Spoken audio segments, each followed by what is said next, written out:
Children, today we will move on to the unit 6, that is this is Jody's farm.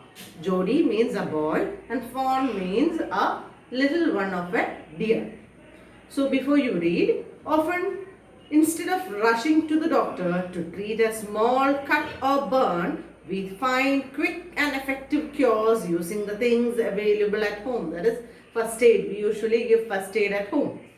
Can you think of some such home remedies for a cut on your knee, a burn on your arm, a bee sting? In the story, Jody's father has been bitten by a rattlesnake. Rattlesnake means a snake which is very poisonous. He quickly kills a doe and uses its heart and liver to draw out the poison. Jody wonders what will happen to the little fawn left without a mother. So he kills the mother deer and uses its liver and heart to reduce the poison, to eliminate the poison. And the child, that is Jody is a child, a boy who wonders what will happen to the baby deer, that is a fawn. Jody always allows his thought to drift back to the fawn. So he's thinking about the baby deer. He could not keep out of his mind. He had held in his dreams, his arms. He slipped from the table and went to his father's bedside. So he is going to his father's bedside. Penny lay at rest. So his father's name is Penny and he was resting. His eyes were open and clear, but the pupils were still dark and dilated. Dilated means big. So this black thing of the eye was big. Jody said, "How are you feeling, Pa?" "Just fine, son. Old death has gone thieving elsewhere." So father is telling, "I'm fine. The old death has gone thieving." Thieving means elsewhere. The old death has come to him, but he was alive and death has gone somewhere else. But wasn't it a close shave? I agree. Penny said, "I am proud of you, boy, the way you kept our head and did what was needed." So father was proud of the son and he was telling that what he did. "Pa, yes son. Pa, do you recollect the doe and the fawn?" So father is asking, "Dad, do you recollect that mother doe?" Doe means the deer and the fawn means the young one. "I can never forget them. The poor doe saved me, that's certain." So father is telling, I can't never forget because the poor doe had saved me. "Pa, the fawn may be laid out there. It might be hungry and very scared." So the son is telling, "Daddy, that poor fawn, the young one, will be hungry and will be starving there. It will be scared." "I suppose so, Pa. I am a big boy now and don't need to drink milk. Why don't I go and see if I can find the fawn?" So son is telling, "I'm a big boy. I don't have to drink milk.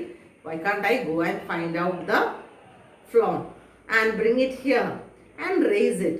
Penny lay quiet staring at the ceiling.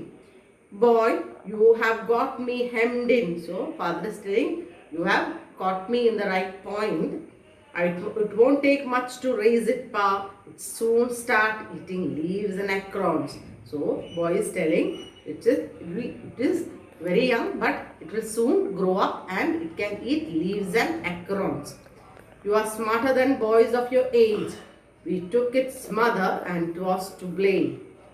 Surely it seems ungrateful to leave it to starve, son. I can't say no to. I can never thought I have lived to see another day." So father is telling, I can't say no to you because it has saved me and you can go and fletch it. "Can I ride back with mill wheel and see if I can find it?" So the boy is asking, "Can I take along mill wheel and see if I can find it?" "Tell your ma I said you can go." So father is telling, tell your mother that I have given you permission. He slid back to the table and sat down. His mother was pouring coffee for everyone. He said, "Ma, Pa says I can go bring back the fawn." He held the coffee pot in mid-air. "What fawn?" "The fawn belonged to the doe we killed." So the child is telling the young one of the deer which we have killed. "We use the doe's liver to draw out the poison and save Pa." She gasped. Well, for pity's sake. Pa says it would be ungrateful to leave it to starve. So father is telling that it will be ungrateful if we allow it to starve. Doc Wilson said, "That's right, ma'am. Nothing in the world comes quite free. The boy's right and his daddy is right." Millville said, he can ride back with me. I'll help him find it. She set down the pot helplessly. Well, if you have given it your milk, we have got nothing else to feed it. Millville said, "Come on, boy, we'll go. Got to get riding." Ma Baxter asked anxiously. Ma Baxter asked anxiously, "You'll not be going long." So mother is telling, "No, don't go long." Jody said, "I'll be back before dinner for sure." Millville mounted his horse and pulled Jody up behind him. So he's riding his horse. He pulled Jody behind him. He said to Millville, "Do you think the Fawn's still there? Will you help me find him? We'll find him if he is alive." "How you know it's he?" So this Millville is asking, "How do you know that is the male one?" The spots were all in a line on a doe fawn. Pa says, the spots are very, very, very which way. So we'll move on to the next portion. Jody gave himself over to thoughts of the fawn. They passed the abundant clearing. He said, "Cut to the north." So he is asking Millville to move to the north. Millville, "It was up here that Pa got bitten by snake and killed the doe and saw the fawn." So it is here, this place that Pa was bitten by the snake and the doe was killed and fawn was there, saw the fawn. Suddenly, Jody was unwilling to have Millville with him. Suddenly, this Jody thought, why must have this Millville? If he was not there, what? If the fawn was dead or could not be found, he could not have his disappointment seen. So, if the fawn was dead, he will be very disappointed and someone will see his disappointment. And if the fawn was there, the meeting would be so lovely and so secret that he could not endure to share it. So, if the fawn was alive and if he meets the fawn, it will be very enduring, enjoyable moment. He said, "It's not far now, but the scrub is very thick for a horse. It can make it on foot, but I am afraid to leave you." So, the boy is telling now the scrub, the area is not that much good for a horse to climb. I will go all alone. But I am afraid to leave you, boy. Suppose you got lost or bitten by the snake too. So Millville is telling, I am afraid to leave you. Because what? Suppose you got lost or bitten by a snake. I'll take care. It might take me a long time to find the fawn. If he is wandering, leave me right there. Alright. But you take it easy now. You know north here and east.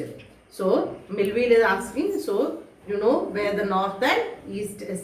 There and there. That tall pine makes a bearing so long. So Jody is telling this and this is north and east. "So long, Millville, I am obliged." So he is telling, so I am obliged. I am very thankful to you. He waited for the sound of hoofs to end, then cut to the right. So he waited for the horse to go and he just moved to the right. The scrub was still, but only his own cracking of twigs sounded across the silence. So he was walking, the twigs were breaking. He wondered for an instant if he had mistaken his direction. Then a buzzard rose in front of him and flapped into the air. Buzzard means a bird, big bird like a vulture. He came into the clearing under the oaks. Buzzard sat in a circle around the cascades of the doe. The doe which they have killed. Cascades means the remaining of the bones and the meat. They turned their head on their long strawy necks and hissed at him. He threw his bow at them and they flew into an adjacent tree. The sand showed large cat prints, but the big cats killed flesh. But they had left the door to the carrion birds. So the big cats means the tiger or lion. These are the big cats, mainly tiger. They have eaten the flesh and left the bones over there. So the vulture like bird, that is buzzard, is coming and eating the remaining flesh that is on the bones. He parted the grass at the place where he had seen the fawn. It did not seem possible. It was only yesterday. The fawn was not there. So this young one was not there. He circled the clearing. There was no sound, no sign. The buzzards cracked their wings, impatient to return to the business. He returned to the spot where the fawn had emerged and dropped on all fours, studying the sand for the small hoof prints. Night's rain had washed away all cracks except those of cats and buzzards. So he was searching for the footprints of this small deer, but it was not there because the rain has washed away all the footprints. So with this is the second portion. We'll see in the next class with the next portion. Till then, take care. Goodbye.